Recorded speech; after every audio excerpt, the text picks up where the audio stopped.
로마서 9장 1절에서 13절까지 말씀입니다.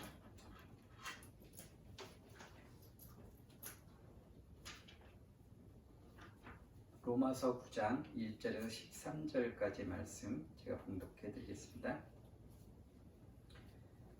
내가 그리스도 안에서 참말을 하고 거짓말을 아니하노라. 나에게 큰 근심이 있는 것과 마음에 그치지 않는 고통이 있는 것을 내 양심이 성령 안에서 나와 더불어 증언하노니 나의 형제 곧 골육의 친척을 위하여 내 자신이 저주를 받아 그리스도에게서 끊어질지라도 원하는 바로라.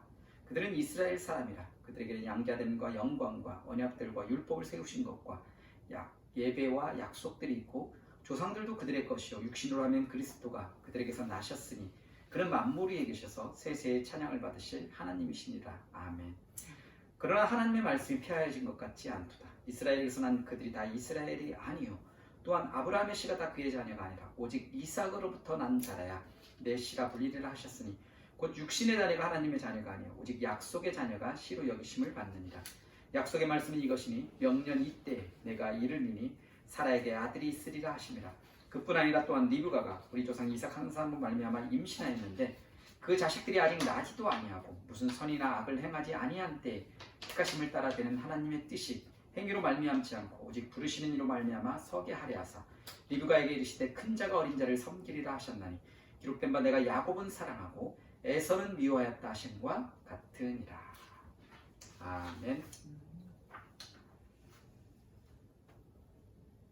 지난 시간까지 배운 말씀을 간략히 요약을 하면 하나님은 모든 믿는 자를 의롭다 하시고 그들이 최종적인 영광과 구원에 이르기까지 모든 것을 공급하시며 인도하십니다. 비록 이 땅을 살아가면서 수많은 고난과 반대에 부딪히지만 그 무엇도 그리스도 예수 안에 있는 거룩한 하나님의 자녀들을 향한 하나님의 사랑을 끊을 수 없고 하나님의 구원 계획을 막을 수 없음을 우리가 말씀을 통해서 배웠습니다. 그래서 그 어떤 것도 우리를 그리스도 예수 안에 있는 하나님의 사랑에서 끊을 수 없다라는 것을 우리가 8장 마지막 부분에서 이렇게 말씀을 통해서 또 확실히 깨달아 알았다는 것을 우리가 전제를 하고 이제 9장부터는 바울 사도는 하나님이 구약 성경을 통해 약속하신 메시아 그 예수 그리스도를 거부하고 있는 자신의 백성, 자신의 동족인 그 이스라엘에 대해서 이야기를 합니다. 유대인들은 바울이 전한 예수 그리스도의 복음을 강력하게 거부하고 그리스도인들을 닫게 했습니다. 어떻게 보면 바울도 똑같은 그런 삶을 살았던 사람이에요.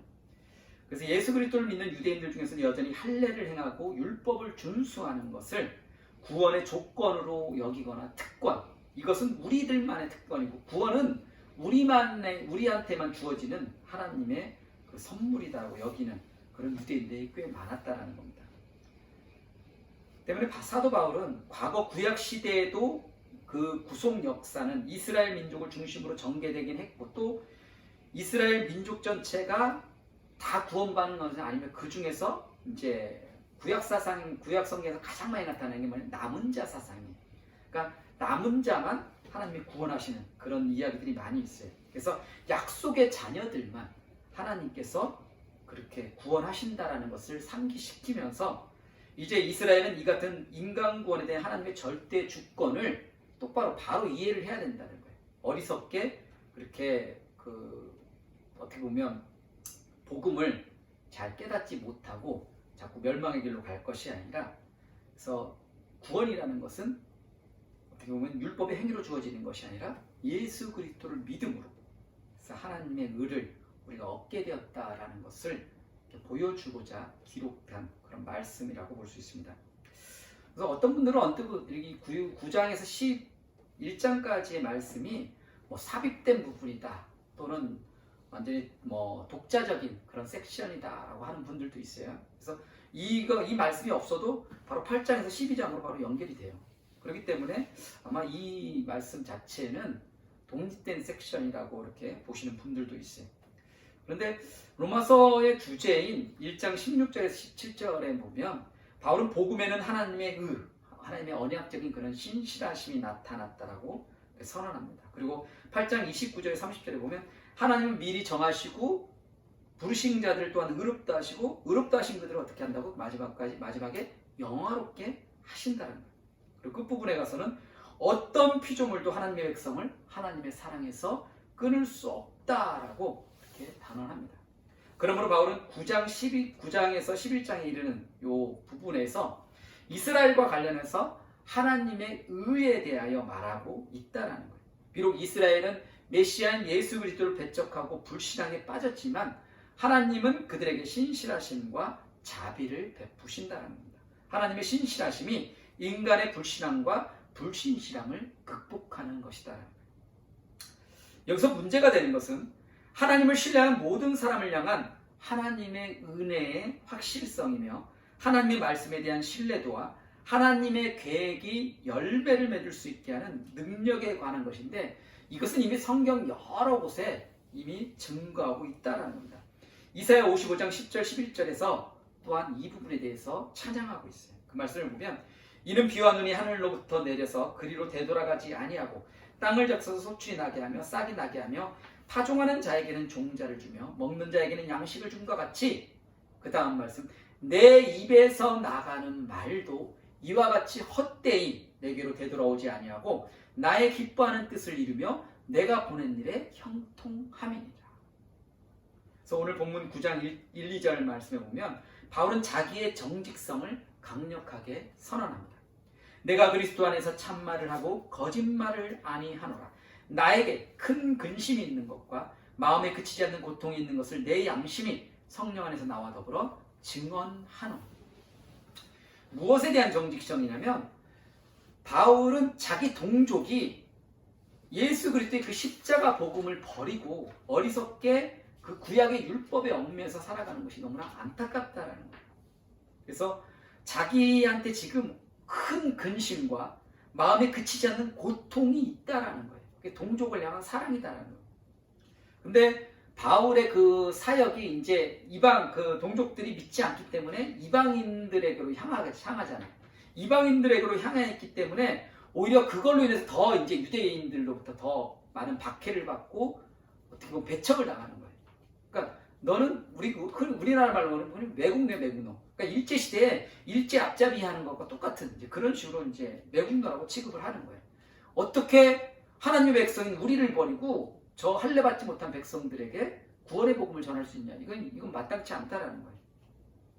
그래서 그 부분에 대해서 이제 오해와 비난을 많이 받았다는 거예요. 그래서 바울은 엄숙하게 맹세 형식을 위해서 자기 백성과의 그 연대성을 이렇게 다시금 강력하게 그렇게 주장하고 있는 거예요. 그래서 바울은 유대인들이 그토록 자신하는 아브라함의 자손, 그래 너희들이 말하는 그 아브라함의 자손, 그 의미에 대해서 과거의 이제 이스라엘 역사를 쭉 들어서 설명하고 있다는 겁니다. 그게 6절에서 13절에 보면 나오고 있어요. 그래서 우리들도 또한 이미 구약의 말씀들을 통해서 이미 그 부분들은 잘 알고 있어요. 그래서 바울의 그 동족 유대인은 하나님의 선택받은 그런 언약 백성인 이스라엘 사람들이며 또한 그들에게 많은 특권이 주어졌다는 겁니다. 이것을 좀 더 풀이해서 말하면 그들은 하나님의 아들들로 입양되었고 그리고 그들에게 하나님의 영광, 그 하나님의 그 임재하심이라고 하죠, 그죠? 쉐카이나 뭐 이런 말도 쓰고 막 그런 말을 쓰는데 그 하나님의 그 장막에 하나님의 영광이 막 임하는 것들, 그리고 이제 그 솔로몬이 성전을 지었을 때 그 성전에 하나님의 영광이 임하는 것들, 그리고 하나님은 그곳에 또한 그 영광이 임하셨을 뿐만 아니라 거기서 나타나서 그들과 또 언약을 맺으시는 그런 장면도 많이 있어요. 언약도 맺으셨고 그들에게 율법과 예배와 약속들을 주셨다는 겁니다. 그리고 육신으로 말하면 예수 그리스도도 누구에게서 났어요? 유대인들의 혈통에서 예수 그리스도가 나셨다는 거예요. 그런데 불행하게도 이스라엘 사람들은 대부분 예수 그리스도를 믿기를 거부하고 구원에 대해서 제외되어 있다는 거예요.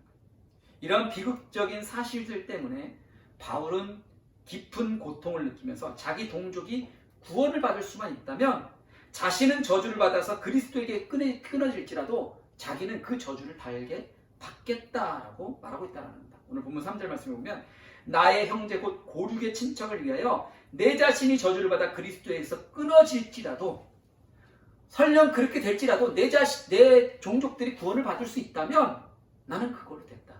이런 말이에요. 어떻게 보면 이것은 예수 그리스도의 마음하고도 같죠. 그죠? 하나님의 자녀들을 위해서 친히 저주를 담당하신 예수 그리스도. 또 구약에 이런 비슷한 사건이 있어요. 모세가 그랬어요.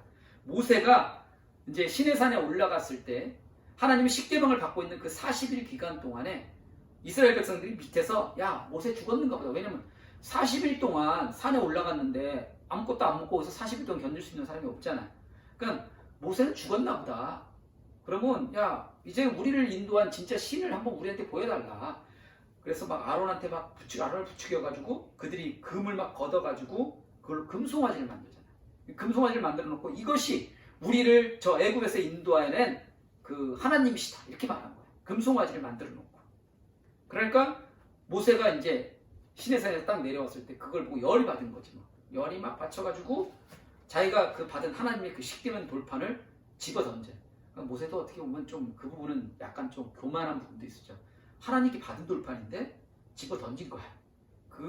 그것 때문에 이제 모세도 나중에 그 가나안 땅을 그냥 멀리서 바라보기만 하고 들어가지를 못하잖아요. 근데 이제 그때 하나님께서 너무나 화가 나셔가지고 야 모세야 내가 이 백성들 다 죽이고 그냥 너 하나 데리고 가서 내가 새로운 민족 그냥 만들어 줄게 이렇게 말을 해요. 근데 그때 모세가 하는 말이 아니 하나님 차라리 저를 하나님의 생명책에서 지울지라도 이 백성을 용서해달라고 이렇게 강구하는 그런 장면이 있어요. 출애굽기 32장 30절에 보면 그러나 이제 그들의 죄를 사하시옵소서 그렇지 아니하옵시오면 원하건대 주께서 기록하신 책에서 내 이름을 지워버려 주옵소서. 이게 이제 모세가 자기 백성들을 향한 그 사랑의 마음이었어요. 그래서 하나님께서 이 기도를 들으시고 또 그들을 용서하시는 그런 장면이 나오고 있습니다. 언뜻 보면 이스라엘의 실패는 이스라엘에게 복을 내리겠다는 하나님의 약속이 취소되었다라는 그런 의미로 받아들일 수도 있지만 그렇지 않다라는 겁니다. 바로 오늘 본문 6절 이하에서 하나님의 약속의 말씀은 폐하여질 수 없다라는 거예요. 인간의 눈으로 보기에는 실패한 것 같지만 그렇지 않다라는 거예요. 비록 이스라엘 백성들이 끊임없이 하나님께 불순종하지만 그렇다고 해서 이스라엘에게 주어진 하나님의 약속들을 무효화시킬 수는 없다는 것입니다. 달리 말하면 이스라엘 민족 안에 참 이스라엘이 분명히 있다는 거예요. 그래서 구약시에도 이런 말씀들이 많아요. 그래서 막 선지자들이 다 죽고 이제 저밖에 없습니다. 뭐 이런 말도 많이 하는데 하나님께서 아니 내가 하나님 그 진짜 그 악한 신들에게 무릎 꿇지 아니한 그리고 하나님만 섬기는 그런 자들 7,000명을 남겨두었다. 이런 식으로 막 말씀도 하시고 또 모든 것이 다 밤나무 상수나무가 나무가 배임을 당하고 다 없어질지라도 그 그루터기가 남아있는 것 같이 거룩한 씨가 이 땅에 그루터기다. 그 그루터기를 통해서 하나님께서 또 새로운 그 부활의 역사를 하실 것이다. 그런 이야기를 많이 하고 있어요. 그래서 육신적으로 이스라엘에 속한다고 해서 참 이스라엘은 아니고 구원이라는 것은 인간의 육신적인 혈통에 의존하지 않는다는 겁니다. 그래서 바울은 이미 로마서 2장 25절 29절 말씀에서 참된 유대인은 육체의 할례를 받는 표면적 유대인이 아니라 뭐라고 그랬어요? 성령으로 마음의 할례를 받은 이면적 유대인이다라고 이야기를 합니다. 그래서 이것이 오늘 뒤에 이제 뒷부분에 가서 배우는 9장 27절 29절에 나오는 남은 자 사상과도 같이 연결되는 그런 말씀이 합니다. 바울은 자신의 주장을 입증하기 위해서 창세기에서 두 가지 이야기를 꺼내요. 먼저 아브라함의 이야기. 그래서 아브라함의 두 아들이 있는데 하나는 이스마엘이고 다른 하나는 이삭이다라는 거예요. 근데 원래 이스마엘은 하나님께서 약속하신 자녀가 아니에요. 그냥 인간적인 생각으로 그냥 하가를 얻어가지고 낳은 자녀가 이스마엘이에요. 그래서 지금 그것 때문에 지금 중동은 끊임없이 자기들이 선택받은 민족이다 해갖고 이스라엘과 지금 이란, 이라크가 계속 전쟁을 일으키는 이유가 바로 거기에 있는 거예요. 그래서 그 육체적 자손이 다 그의 자녀가 아니고 하나님께서 정하신 자, 그래서 그 이삭, 사라를 통해서 태어난 그 아들 이삭이 바로 하나님의 진정한 그 약속의 자녀다라고 이야기를 합니다. 이것은 곧 8절에서 말하는 육신의 자녀가 하나님의 자녀가 아니요 오직 약속의 자녀가 씨로 여기심을 받느니라라는 것을 의미하고 있다는 거예요. 그러나 바울은 이러한 논증의 반대에 부딪힐 수 있어요. 왜냐하면 이스라엘 사람들이 생각하기로 야 어머니가 다르지 않느냐. 그러니까 당연히 뭐 사라를 통해서 난 자식이 하나님이 택하신 약속의 자녀다. 이러니까 그 다음으로 보여주는 게 그 이삭과 리브가에서 태어난 야곱과 에서에 대해서 다시 이야기를 합니다. 이건 이제 같은 어머니에서 태어났잖아요. 근데 이들은 태어나기도 전에 이미 하나님 앞에 선택받고 구별되었다라는 거예요. 그래서 큰 자가 어린 자를 섬길 것이다. 그리고 말라기에서 기록된 바와 같이 야곱은 사랑하고 에서는 미워하였다 하심과 같으니라. 이런 그런 말씀. 그러니까 이미 예정되었다라는 거예요. 하나님께서. 이것은 태어나기 전에 곧 무슨 선이나 악을 행하기도 전에 이미 큰 아들 에서는 배척되고 작은 아들 야곱은 선택받은 것을 이야기하고 있다는 겁니다. 이런 하나님의 선택과 배척은 야곱 다음에 이어지는 세대들에게서도 계속되고 있다는 거예요. 근데 유대인들은 그렇게 생각하지 않아요. 유대인들은 야곱 다음부터는 모두가 다 선민이다라고 말을 합니다. 그래서 자기들은 아브라함과 이삭과 야곱의 자녀들이고 자기들은 선택받은 민족이고 우리는 버림받을 수 없다. 우리는 결코 버림받을 수 없다. 이렇게 얘기를 하고 있어요. 그래서 하나님은 그렇게 말씀하지 않으셨는데 너희가 하나님의 말씀대로 행하면 하나님께서 복을 주시고 행하지 아니하면 저주를 주신다라고 분명히 말씀하셨다는 거예요. 그래서 선지서에 나타난 이 남은 자 사상이 이러한 부분들을 입증해주고 있다는 겁니다. 이런 모든 이야기에서 바울이 이제 결론을 내는 거예요. 그는 하나님의 자녀가 되는 복은 인간의 행위에 의해서 결정되는 것이 아니라 하나님의 주권적인 은혜의 부르심에 근거한 것이다 라고 말합니다. 그래서 어떤 분은 이런 멋진 표현을 썼어요. 뭐라고 썼냐면 구원에 관한 하나님은 홀로 역사하시는 분이시다. 그러니까 구원이라는 것은 인간의 어떤 의지나 노력이나 뭐 이런 거하고 전혀 상관없이 하나님의 은혜로 오직 하나님의 그 선물로 우리에게 값없이 주어지는 선물이다.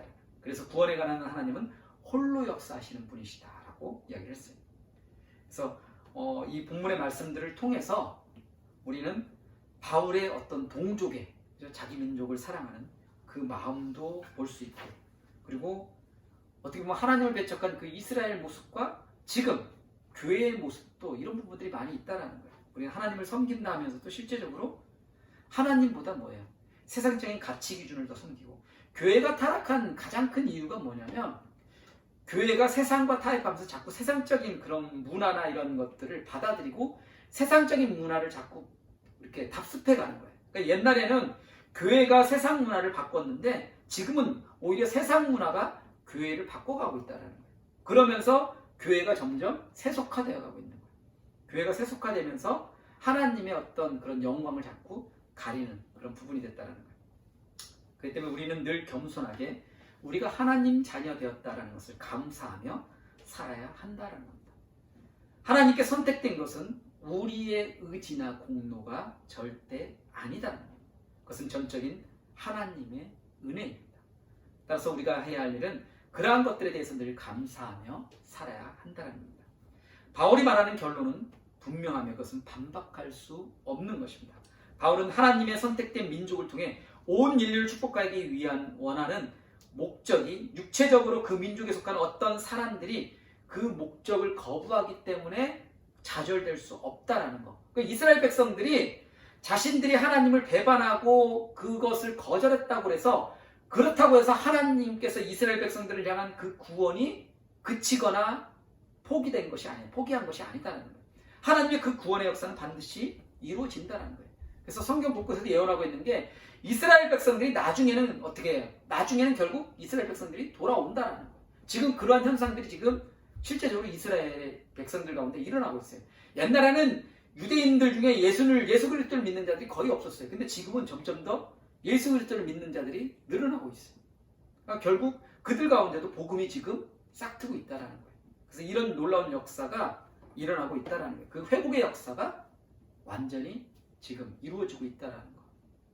그래서 이거는 인간의 어떤 그런 선택이나 이런 거에 상관없이 하나님의 말씀의 절대적인 주권이다라는 거예요. 절대적인 능력이다라는 거예요.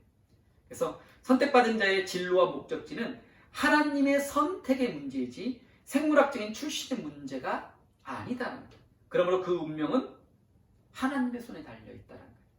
그래서 저는 우리의 어떤 삶도 마찬가지예요. 앞으로 뭐 어떤 삶을 선택해서 어떤 길을 가든지 간에 저는 분명히 하나님께서 그 길을 이끌어 주시고 또 보여주실 거라고 믿는다는 거예요. 그래서 우리 모든 삶도 결국 하나님의 손에 달려 있다는 거예요. 이건 우리 자신의 문제가 아니다. 그래서 이러한 것을 분명히 알고 우리가 약속의 자녀로서 그런 하나님의 약속의 말씀을 굳게 믿고 살아가는 그런 삶들이 될 수 있기를 간절히 원합니다. 드리겠습니다.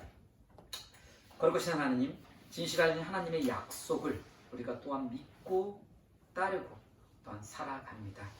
때때로 우리의 환경과 우리 되어지는 일들을 바라보며 낙심하거나 좌절하거나 포기하고 싶을 때가 많지만 하지만 하나님의 그 신실하신 약속은 분명히 이루어진다는 것을 우리가 말씀을 통해 깨닫습니다. 그 약속의 말씀을 믿고 우리가 끝까지 용기 있게 우리가 나아갈 수 있도록 도와주시옵소서. 하나님께서 보여주신 그 길을 우리가 또한 담대히 걸어갈 수 있게 하시고 그곳에 하나님의 영광을 가득 찰 수 있게 하시고 하나님께서 원수마귀 사탄의 그 모든 악한 세력들이 한 길로 왔다가도 일곱 길로 도망가는 역사가 우리의 삶 가운데 일어날 것을 우리가 분명히 믿습니다. 그 하나님의 그 능력과 그 영광스러움을 증거하며 또 하나님의 자녀로서 당당하게 이 땅 가운데 살아갈 수 있도록 지켜주시옵소서. 이 모든 것 우리 주 예수 그리스도의 이름으로 기도드립니다.